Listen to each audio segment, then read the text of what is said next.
بسم الله الرحمن الرحیم ملګرو سوال کړی دی چې زمونږه په علاقه کې کله د اختر موز ادا شولو د اختر د مانځنه فورن څخه خلک پاسېدل خطبې ته ایثار نشوله نور خلکو دا وویل چې د دوی د اختر موز نه دی ادا شوی ځکه خطبه نه دی اورېدلې جواب دا دی چې د اختر د مانځه د پاره خطبه شرط نه ده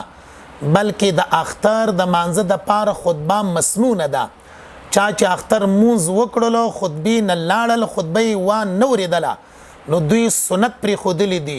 د اختر مونځ شوی ده دلیل د هغې دپاره دا عبارت د فقهاو دی وفي العید لیست بشرط ولهذا اذا خطبها قبلها صح وكره لانه خالف السنه كما لو تركها اصلا بحر رائق دویم جلد صفحه 203 اتیامه حاصل دا دی چې سنت طریقې پرې ښودلې ده نور مونځ ادا شوی ده